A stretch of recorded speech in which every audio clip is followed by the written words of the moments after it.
Terima kasih Bapa, kami bersyukur buat malam hari ini Tuhan kembali mengumpulkan kami di mesbah doa. Kami boleh ada semua karena anugerah Tuhan. Hari ini kami buka hati kami bagi firman Tuhan, berbicara bagi kami, sampaikan isi hati-Mu bagi kami. Terima kasih Bapa, di dalam nama Tuhan Yesus, urapi hamba-Mu yang tidak ada apa-apanya.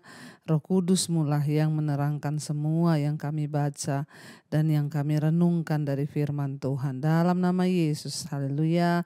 Amin, amin, amin. Iya, shalom Bapak Ibu, kita berjumpa kembali di mesbah doa malam hari ini. Saya percaya kita semua dalam keadaan sehat, baik dan luar biasa. Iya, hari ini kita akan melanjutkan bacaan firman Tuhan, namun sebelumnya saya akan bacakan kesaksian yang sudah masuk. Selamat malam Ibu Debbie, ya terima kasih sudah membacakan kesaksian ini.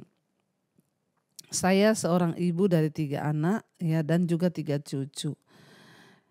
Dan saya mau bersaksi bahwa kesaksian saya kali ini adalah tentang bagaimana Tuhan menjawab doa saya dengan doa yang diajarkan ya oleh ibu, selalu ibu katakan. Anak saya yang ketiga menikah sudah 3 tahun namun belum dikarunia anak. Selama 3 tahun saya berdoa seperti yang ibu ajarkan, bahwa Tuhan bagi mereka yang menginginkan keturunan bukakanlah kandungannya. Berilah benih ilahi supaya menjadi anak yang takut akan Tuhan. Amin ya. Itu adalah doa yang ya berdoa sesuai dengan kehendak Tuhan. Dan setiap malam saya selalu berdoa seperti itu. Puji Tuhan, pada tahun lalu bulan Februari tepat di hari ulang tahun pernikahan anak saya yang ketiga, Tuhan memberikan kado istimewa ya. Pagi itu anak saya memberikan saya 1 kotak dan meminta saya membukanya. Ternyata isinya adalah 2 stick ya test pack yang bergaris positif 2 garis. Saya bersyukur bahwa itu adalah hari yang penuh sukacita di mana Tuhan sekali lagi menjawab doa saya bahwa anak saya akhirnya mengandung. Dan akhir Oktober kemarin anak saya sudah melahirkan seorang putri yang lucu dan cantik. Anak saya menamai dia Jennifer dan minggu kemarin sudah diserahkan kepada Tuhan.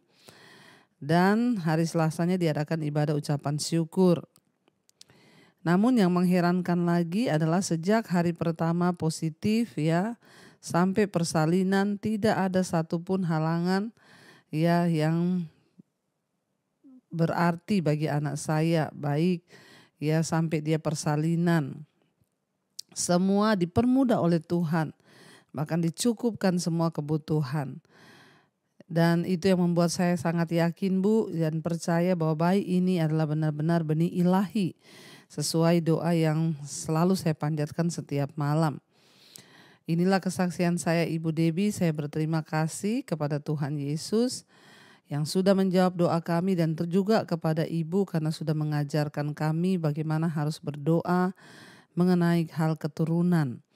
Mohon juga didoakan agar terus biar Jennifer bertumbuh menjadi anak yang menyenangkan hati Tuhan. Biarlah kesaksian ini boleh menjadi berkat dan menjadi semangat ya bagi semua orang. Ya Tuhan Yesus memberkati Ibu ya terus melayani Tuhan dan terus menjadi orang yang menyampaikan firman Tuhan, pengharapan yang baru bagi setiap yang mendengar, yang mempunyai pergumulan ya juga dijawab oleh Tuhan. Terpujilah Tuhan Yesus dulu, sekarang, bahkan sampai selama-lamanya. Amin, amin, amin. Ya, luar biasa kesaksiannya Ibu. Ya memang ya ketika anak dalam pergumulan orang tua juga ikut mendoakan. Ya dan Ibu terus selalu mendoakan ya bahwa Tuhan berilah ya bukakan kandungan yang tertutup dan benih keturunan ilahi Tuhan berikan agar anak yang lahir menjadi anak yang takut akan Tuhan, bahkan menyenangkan hati Tuhan. Ketika kita meminta sesuatu yang sesuai dengan kehendak Tuhan, maka Tuhan pasti akan memberikannya. Selamat ya Ibu buat cucu Jennifer ya, biar kita semua berdoa menjadi anak yang takut Tuhan dan menghormati Tuhan. Iya, baik saudara, kita akan melanjutkan bacaan firman Tuhan. Kemarin kita sudah selesai dengan 2 Raja-Raja pasal 23, akhirnya saudara Ya Yoyakim, ya Raja Yehuda, ketika dia berumur 25 tahun, pada waktu itu dia diangkat menjadi raja ya oleh yang Raja Mesir ya, yaitu Firaun Neko ya. Firaun Neko terus meminta ya upeti daripada Yehuda ya, dan akhirnya saudara ya Yoyakin ini memungut pajak dari rakyat yang dibebankan kepada mereka untuk terus membayar ya kepada Firaun Neko Raja Mesir. Lalu kita lanjutkan sekarang 2 Raja-Raja pasal yang ke-24. Dalam zamannya majulah berperang Nebukadnezar Raja Babel, lalu Yoyakim menjadi takluk kepadanya 3 tahun lamanya. Tetapi kemudian Yoyakim berbalik dan memberontak terhadap dia. Jadi kita lihat di sini saudara, Babel menjadi negara besar ya, baru setelah dia menggulingkan Asyur pada tahun 612 sebelum Masehi. Tadinya Yehuda Israel dikuasai oleh Asyur. Tapi kemudian ya Nebukadnezar Babel itu mengalahkan Asyur, menaklukkan Asyur pada tahun 612 dan akhirnya ya mereka akhirnya menaklukkan ya negara-negara yang dulu ditaklukkan oleh Asyur termasuk Israel dan Yehuda. Ya, dan dalam pertempuran di Karkemis ya dia juga mengalahkan Mesir ya pada tahun 605 sebelum Masehi. Babel bangkit menjadi negara yang kuat dan dia menaklukkan Mesir, menaklukkan Asyur dan dia menaklukkan semua negara-negara yang ada di sekelilingnya. Ini adalah invasi pertama dari 3 invasi Babel terhadap Yehuda ya.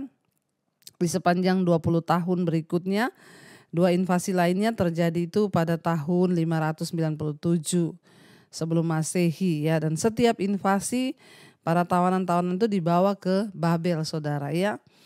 Dan akhirnya dikatakan di sana Tuhan menyuruh ya gerombolan Kasdim akhirnya ya dari Aram, dari Kasdim, Moab dan gerombolan Bani Amon itu semua melawan Yoyakim. Ya, dan kita sudah baca ini kemarin, Tuhan yang menggerakkan semua melawan Yehuda sampai akhirnya mereka dikalahkan dan pada akhirnya takluk ya di bawah kekuasaan Babel. Pada waktu inilah akhirnya Daniel, Sadrak, Mesak juga tertawan dan dibawa ke Babel. Selebihnya kita lihat di sana dari riwayat Yoyakim dan segala yang dilakukannya semua tertulis di kitab sejarah raja-raja. Dan akhirnya Yoyakim mati, ayat yang ke-7 saudara, dikatakan lalu ya naiklah ya anaknya menjadi raja menggantikan dia. Yoyakin ya, Yoyakim, Yoyakin ya, dan Yoyakin menjadi raja Yehuda. Ya, dan akhirnya dikatakan di sana ya dia mati dan digantikan oleh anaknya Yoyakin. Kita lanjut sekarang ya, kita sudah ada di 2 Raja-Raja 24 ayat yang ke-8 saudara ya. Yoyakin, dikatakan Yoyakin Raja Yehuda.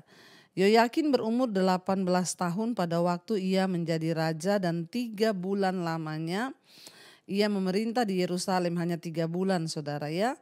Kita juga ini sudah baca kemarin ya, dan akhirnya dikatakan di sana dia hanya 3 bulan lalu dia dikepung. Ya, dan orang-orang ya mengepung dia, lalu keluarlah Yoyakin Raja Yehuda mendapatkan Raja Babel. Dan ia sendiri, ibunya, pegawai-pegawainya ya dan pembesarnya, pegawai istana Raja Babel menangkap dia. Ya, dan pada tahun yang ke-8 dari pemerintahannya ia mengeluarkan dari sana segala barang perbendaharaan rumah Tuhan dan barang-barang perbendaharaan istana ya. Dikatakan di sana dia memerintah di Yerusalem itu ya 3 bulan lamanya. Ia melakukan apa yang jahat di mata Tuhan, tepat seperti yang dilakukan oleh ayahnya. Dan pada waktu itu majulah orang-orang Nebukadnezar, Raja Babel menyerang Yerusalem, dikepung ya, dan juga Nebukadnezar Raja Babel datang menyerang kota dan orang-orangnya mengepungnya. Dan lalu keluarlah Yoyakin Raja Yehuda mendapatkan Raja Babel. Ya, dan akhirnya ia sendiri, ibunya, pegawai-pegawainya, para pembesarnya dan pegawai-pegawai istananya. Raja Babel menangkap dia pada tahun yang ke-8. Ya, ia mengeluarkan dari sana segala perbendaharaan di rumah Tuhan dan barang-barang perbendaharaan istana raja, juga di keratnya emas dari segala perkakas emas yang dibuat oleh Salomo raja Israel di bait Tuhan, seperti yang telah difirmankan Tuhan. Ya, ia mengangkut, dikatakan, seluruh penduduk Yerusalem ke dalam pembuangan, dan semua panglima dan semua pahlawan yang gagah perkasa, 10.000 orang tawanan, juga semua tukang dan pandai besi dibawa semua, saudara. Ya, ketika pada akhirnya Yehuda ditaklukkan oleh Babel, ayat yang ke-14, ia mengangkut semua penduduk Yerusalem, ya, dibawa semua panglimanya, pahlawan yang gagah perkasa, 10.000 orang tawanan, juga semua tukang pandai besi, tidak ada yang ditinggalkan kecuali orang-orang yang lemah dan rakyat negeri. Disitulah Daniel, Sadrak, Mesak, dan Abednego dibawa, saudara, ke Babel. Ia mengangkut juga Yoyakin ke dalam pembuangan ke Babel, juga ibunda raja, istri-istri raja, pegawai-pegawai istananya, dan orang-orang berkuasa di negeri itu dibawanya sebagai orang buangan dari Yerusalem ke Babel. Semua yang gagah perkasa, 7.000 orang banyaknya. Para tukang, para pandai besi, 1.000 orang banyaknya. Sekalian pahlawan yang sanggup berperang dibawa oleh Raja Babel sebagai orang buangan ke Babel. Kemudian Raja Babel mengangkat matanya paman Yoyakim, ya, menjadi raja menggantikan dia dan menukar namanya menjadi Sedekia. Ya, jadi saudara, kita tahu pada waktu ini apa yang diucapkan oleh Nabi Yesaya, ya, pada waktu itu kepada Raja Hizkia benar-benar terjadi. Ketika itu Hizkia diingatkan waktu dia memamerkan seluruh isi kerajaannya kepada Raja Babel. Ya, dan di sana nubuatan Tuhan satu saat akan terjadi, tidak ada satupun harta, benda dari rumah ini, bahkan dari istana raja yang akan tersisa, semua akan diangkat ke Babel. Dan itu terjadi, bahkan dikatakan kaum keluargamu, ya, akan menjadi sida-sida di Babel. Semua orang-orang pilihan ditawan oleh Raja Babel. Orang-orang yang gagah perkasa, pahlawan-pahlawan, dipilih orang-orang yang bagus-bagus, yang baik-baik untuk membangun Babel. Dan ditinggalkan di Yehuda hanya orang-orang yang lemah, yang tidak berdaya, yang tidak bisa apa-apa. Ya, dia membawa ke sana supaya mereka bisa bekerja, memajukan negara Babel, saudara, ya. Dan akhirnya, ya, ketika semua dibawa termasuk Raja Yoyakin dibawa ke sana, lalu Raja Babel mengangkat namanya Matanya. Matanya ini adalah pamannya Yoyakin menjadi raja, menggantikan dia, dan namanya ditukar menjadi Sedekia, ya. Dan itulah, ya, saudara, pasukan Babel maju menumpas, ya. Dan pemberontakan Yoyakim pada waktu dia mati, setelah kematian Yoyakim, ya, anaknya menjadi Raja Yehuda untuk menghadapi pasukan terkuat di muka bumi. Beberapa minggu saja setelah dia dinobatkan menjadi raja. Selama invasi kedua, ketiga, orang-orang Babel merampok bait Allah dan menawan sebagian besar pemimpin termasuk raja. Kemudian Nebukadnezar menempatkan Sedekia, anak lainnya dari Yosia, menjadi raja. Akan tetapi orang-orang Yahudi tidak mengakui dia sebagai raja, ya, karena memang sebenarnya, ya, selama Yoyakin masih hidup tidak bisa digantikan, ya, karena dia ditawan di Babel. Dan kebijakan Babel untuk membawa tawanan itu berbeda dengan kebijakan Asyur yang memindahkan sebagian besar penduduk keluar dari negeri mereka dan menempatkan orang asing untuk bermukim di negeri itu. Orang-orang Babel hanya membawa orang-orang yang kuat, orang-orang yang terampil, dan mereka meninggalkan orang-orang miskin, orang-orang lemah, ya, untuk memerintah negeri itu. Dan mengangkat mereka ke posisi-posisi sebagai penguasa, membuat mereka setia kepada Babel. Para pemimpin dibawa ke kota-kota Babel di mana mereka diizinkan untuk hidup bersama, ya, bekerja, bahkan berkarya di sana dan menjadi bagian penting dari masyarakat di Babel. Dan kebijakan ini membuat orang-orang Yahudi tetap bersatu dan setia, ya, untuk, ya, mereka bisa tetap, ya, beriman kepada Allah. Contohnya Daniel, Sadrak, Mesak, dan Abednego selama di masa pembuangan tersebut. Dan itu memungkinkan mereka bisa kembali ke negerinya pada zaman Zerubabel dan kitab Esra, seperti apa yang dicatat dalam kitab Esra, saudara. Ya, dan kita lihat memang benar ya, Daniel, Sadrak, Mesak dan Abednego sekalipun mereka dibawa ke Babel, tapi di sana mereka dilayani dengan baik. Mereka memakan santapan raja, meminum anggur yang biasa diminum raja. Ya, jadi mereka tidak menjadi budak di sana, tapi dipekerjakan dengan baik, diambil ilmunya, tenaganya, ya diambil karya-karyanya untuk memajukan Babel. Ya, tetapi kita tahu bersama Alkitab berkata Daniel, Sadrak, Mesak dan Abednego iman mereka tidak goyah. Mereka tidak mau menyantap makanan raja, mereka tidak mau menajiskan dirinya dengan minuman ya yang biasa diminum oleh raja. Mereka tetap menjaga iman mereka kepada Tuhan selama mereka ada di Babel. Ya, dan kita tahu ceritanya bersama saudara. Ya, pada akhirnya Daniel, Sadrak, Mesak dan Abednego ya dibuang, satu ke dapur api, yang satu ke ya gua singa, tetapi mereka akhirnya bisa keluar dari pencobaan itu. Ya, dan sekarang kita akan melanjutkan ayat 18, Sedekia Raja Yehuda dan runtuhnya kerajaan Yehuda. Sedekia berumur 21 tahun pada waktu ia menjadi raja dan 11 tahun lamanya ia memerintah di Yerusalem. Nama ibunya ialah Hamutal binti Yeremia dari Libna. Ia melakukan apa yang jahat di mata Tuhan tepat seperti yang dilakukan Yoyakim. Sebab oleh karena dia Yoyakim sebab oleh karena murka Tuhanlah terjadi hal itu terhadap Yerusalem dan Yehuda, yakni bahwa ia sampai membuang mereka dari hadapannya. Sedekia memberontak terhadap Raja Babel. Ya, jadi kita lihat akibat dosa ya dari bangsa Israel terjadi semua malapetaka itu sehingga mereka berada dalam pembuangan. Tidak enak berada dalam pembuangan. Tapi ya apa boleh buat saudara, akibat dosa akhirnya mereka terbuang dari hadapan Tuhan dan apa yang dinubuatkan Tuhan semuanya terjadi. Karena itu biarlah kita setiap hari mau sungguh-sungguh mencari Tuhan.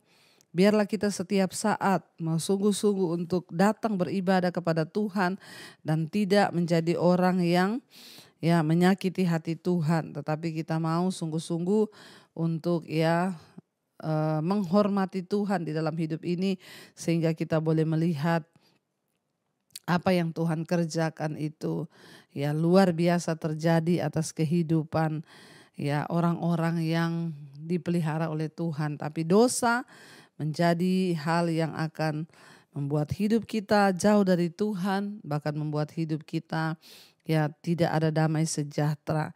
Karena itu saudara, biarlah setiap hari ya iman kita boleh semakin bertumbuh dalam Tuhan. Setiap hari kita boleh senantiasa ya ada di dalam jalan-jalannya sehingga kita senantiasa boleh beroleh perkenanan Tuhan dalam hidup ini. Mari kita merenungkan firman ini, kita mau tundukkan kepala dan kita berdoa. Terima kasih Bapa, kami mengucap syukur Tuhan buat hari ini. Kami bersyukur Tuhan senantiasa menjagai hidup kami, Tuhan senantiasa menuntun langkah kami, Tuhan senantiasa membawa iman kami teguh di dalam Tuhan. Kami berdoa Bapa, biarlah senantiasa Engkau dan Roh Kudus-Mu yang menuntun langkah-langkah kami, agar kami tidak salah jalan seperti yang dilakukan oleh Israel, Yehuda. Mereka selalu melakukan apa yang jahat di mata Tuhan, sehingga keadaan mereka menjadi tertekan, terbuang dari hadapan Tuhan.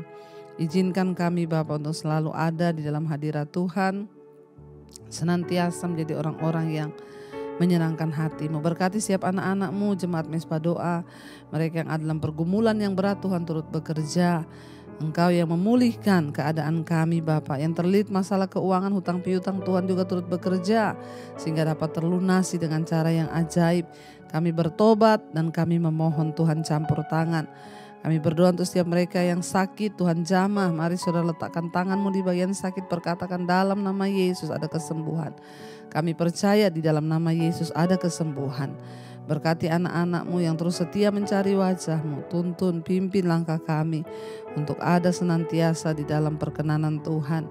Bapa, Engkau juga menolong setiap mereka yang rindu punya keturunan. Bukakan kandungan yang tertutup. Benih ilahi Tuhan berikan sehingga anak keturunan ilahi boleh diperoleh oleh setiap mereka yang rindu memiliki keturunan yang dari Tuhan. Yang mencari pekerjaan Tuhan beri yang terbaik. Bahkan yang merindukan pemulihan dalam rumah tangga dan keluarga, Tuhan juga Beri yang terbaik Tuhan, agar suami dipulihkan, istri dipulihkan, anak-anak dipulihkan, orang tua dipulihkan. Semua keadaan rumah tangga keluarga kami dipulihkan oleh Tuhan. Bahkan yang mencari pekerjaan, Tuhan beri yang terbaik. Apapun pergumulan kami percaya dalam nama Yesus ada jalan keluar. Berkati bangsa dan negara kami Indonesia.